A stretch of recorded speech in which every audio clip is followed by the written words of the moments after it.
But it's time we come in here, though. We need to come in here. Time to enter the room. We gotta do this. Ooh. We gotta do Rosalina's storybook. Okay. Well, everybody strap in. Story time. I love this story, by the way. Chapter 1. The Celestial Duo. Our story begins a very, very long time ago with a young girl. One day, this girl spotted a rusted spaceship holding a small star child. This story is really cute. What's your name? Are you lost? The girl asked the star child. I'm Luma, and I'm waiting for Mama. She's coming for me on a comet, said the star child, who had been waiting day and night. Story time, yes, story time! Story time. Yes, we're reading Rosalina's storybook. Don't worry, I'll wait with you, the little girl promised Luma. At nightfall, the little girl borrowed her father's telescope and peered into the sky. She looked and looked, but she saw nothing. Hours turned into days and then years, but still the sky revealed nothing. Finally, the little girl sighed and said to Luma, if we stay here looking much longer, I'll be an old lady soon. But then she had an idea. Why don't we go out there and find your mother ourselves? The girl and Luma fixed up the rusty spaceship, and then the two set sail into the starry sky. And this is how the search for the Celestial Mother began. Chapter 2. Starbits.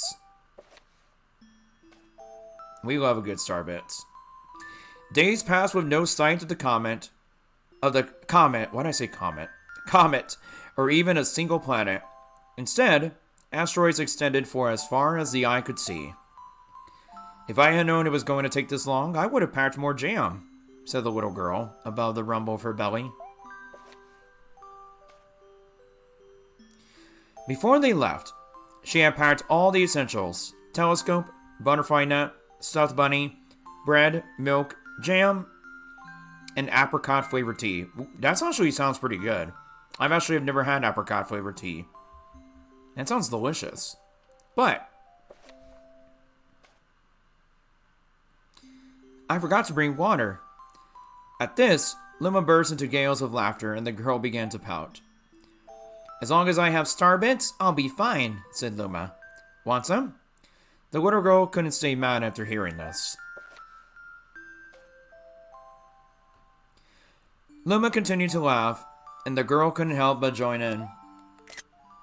Alright, maybe just a nibble.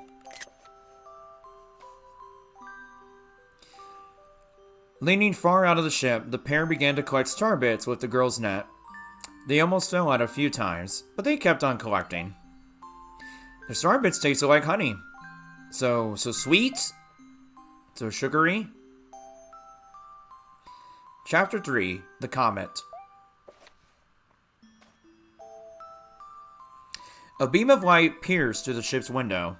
Thinking it was the morning sun, the girl peered through the window, only to find a turquoise blue comet shimmering at her. The little girl shook the sleeping Luma awake and shouted excitedly, "We have to get to that comet!" The pair descended on the comet and found that it was made of ice. They looked high and low, but Luma's mother was nowhere to be found. Exhausted, the little girl sat down with a flop, utterly unable to take another step. Look! Peering down at the icy ground where Luma was pointing, the girl suddenly noticed clusters of starbits encased in the ice. Pretty good, huh? Finding starbits is my specialty, said Luma, beaming. There's ice here, but it's so warm. I bet there's water here too. The two decided to stay on the comet for a while. Riding the turquoise comet, the pair continued their search for Luma's mother. Siuni, hi, welcome in. Let me go ahead and give you a shout out. Guys, y'all go follow Siuni. She's a really great friend of mine. She loves RPGs and JRPGs like Kingdom Hearts and Final Fantasy. Also, Xenoblade for the first time. Please go give her a follow. But Siuni, how's it going? Welcome on in. We actually are reading Rosalina's storybook right now. But I hope you're having an awesome Wednesday today. How are you? Chapter 4, The Dream. Yeah, we're reading a little cute storybook. Then you're going to shout at Cord, you deserve it. You got some coffee? Nice. Nice, you can't go wrong with coffee. Doing pretty okay? That's good. I'm glad you're doing okay. It's always good to see you. One night, the girl dreamed about her own mother. Where are you going? She asked. Her mother's retreating back. Without turning, her mother replied, Don't fret, dearest. I'm not going anywhere. I'm always watching over you, like the sun in the day and the moon in the night.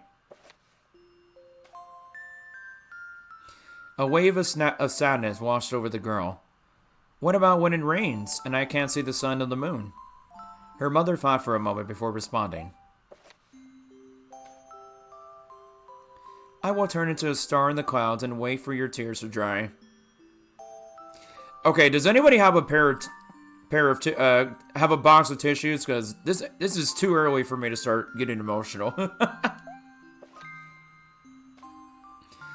It's always good to see you. Big fan. Big Siuni fan.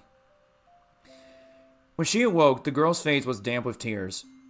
You have star bits in your eyes, said Luma to the girl.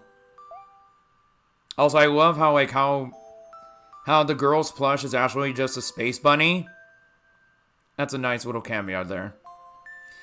Wiping her face, the girl replied, These are tears, not star bits. I'm crying because I'll never see my mother ever again. At this, Luma began to cry too. Mama! Oh, Mama! Wah! The pair traveled to the starry skies, and though they encountered many other comets, not one of them held Luma's mother. Luma was despondent. Now, Luma, the rain clouds won't go away if you keep crying, the girl said, giving Luma a squeeze. I'll give you a present if you stop. The girl closed her eyes and said gently, I'll take care of you. With these words, she felt a small spark in her heart. Chapter 5, Home.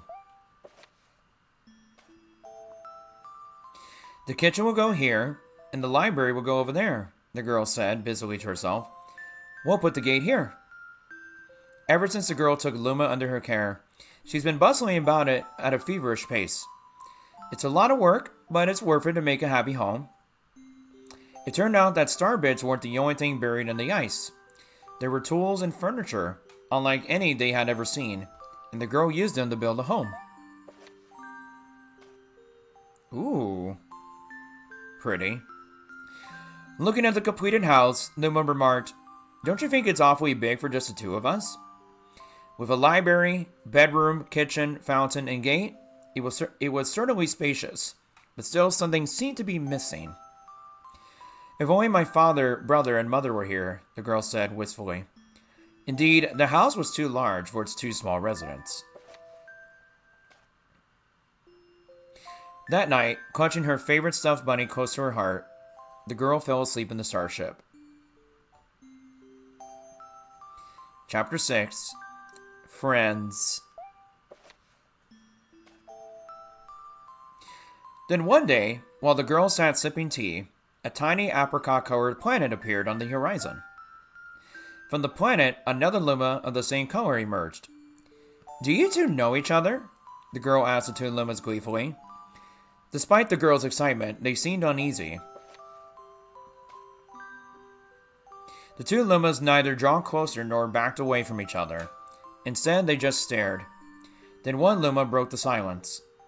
My mama! At once, the apricot Luma parroted back. My mama! My mama! My mama! My mama! The two Lumas began to dance around the girl frantically, and neither showed any sign of stopping. The girl was so charmed by this adorable scene that she couldn't help but laugh, and that's when something very strange happened. Suddenly, more Lumas began to pop out from the apricot planet. They were different colors, but they all shouted the same thing. My mama! My mama! The sight of all the shouting, Lumas only made the girl laugh harder. What am I going to do with all these children? The Lumas just stared blankly as she doubled over laughing. I guess we'll have to name each and every one of you. Tomorrow, once she had finished naming them all, she would begin moving all the Lumas into the new house. Chapter 7. The Telescope. After seeing their 100th comet, a sudden thought popped into the girl's head. I wonder if my home planet is still as blue as it was. That's when she remembered her father's telescope. Peeking into the telescope, a tiny blue dot floated into sight. It was smaller than a starbit. How strange. It's so far away, but it feels so close. This is where it gets really sad.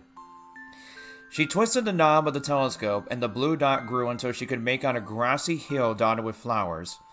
It seemed very familiar to her. Zooming even closer, a terrace on the hill came into view. I used to go stargazing there when I lived on my home planet. She remembered rubbing the sleep out of her eyes as she followed her father up that hill to look at the stars. She remembered how she and her brother would sled down that hill. Oh, here it comes. She remembered having picnics with her mother on that hill on the bright and windy days. And here it comes. I want to go home. I want to go home right now. The girl burst into tears, and the Lumas didn't know what to do. I want to go home. I want to go back to my house by the hill. I want to see my mother. The girl was shouting now, her face wet with tears. But I know she's not there. I knew all along that she wasn't out there in the sky because...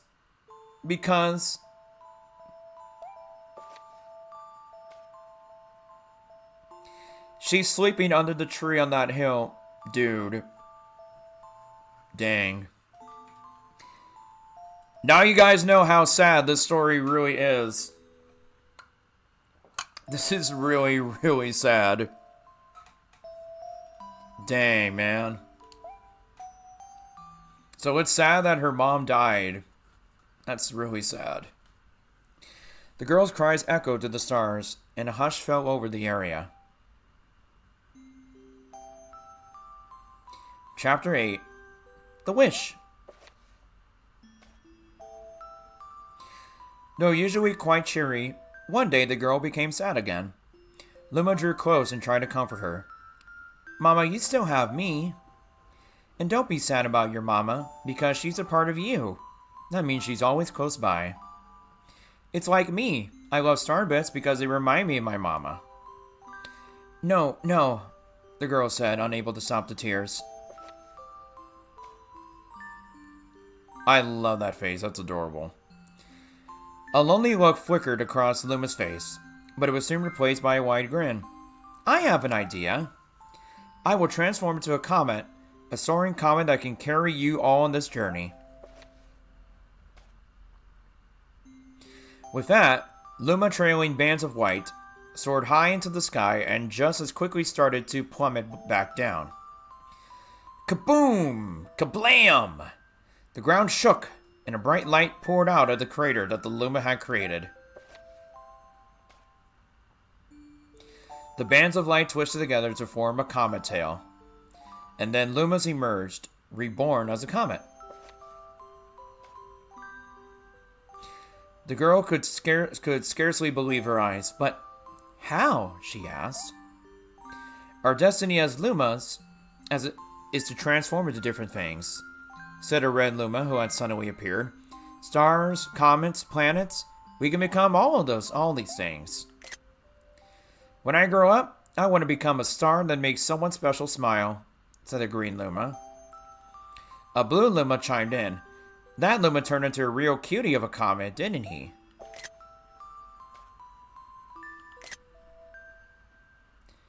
All the Lumas together said, "No more crying, Mama." "Thank you," said the girl in the whisper, and she pulled the Lumas close and hugged them. From that day on, starbits no longer fell from the girl's eyes. That is really sweet. The comet set forth from the girl's home planet, its long tail blazing proudly behind it. Final chapter. Family. With its many lumas and telescopes, the comet was quite a sight to behold. The girl and the lumas were proud to call it home. At a welcoming party for a new luma, the girl gathered everyone in the kitchen and said in a louder voice than usual, "All right, everyone, let's make a cake. A cake sprinkled with star bits. Then it will be a star cake." The lumas excitedly began to gather the ingredients. As she watched the lumas scurry about, the girl smiled and thought to herself, "This is my family now, and I will stay with them until they're ready to leave the nest. And when they do leave, I'll see them off with a smile. Because that's what makes a mother happiest." That night, when the girl lay down to sleep, a soft light enveloped her and reminded her of a blue planet she once called home. But it would be nice to return home once every 100 years to nap in my favorite sleeping nook. The comet carrying the lumas and the girl continues on its journey to this very day. With more family members in tow than can be counted, it's said that the comet visits the girl's home planet once every 100 years, its proud white tail glittering in the sky. The end. That's the story. That's all.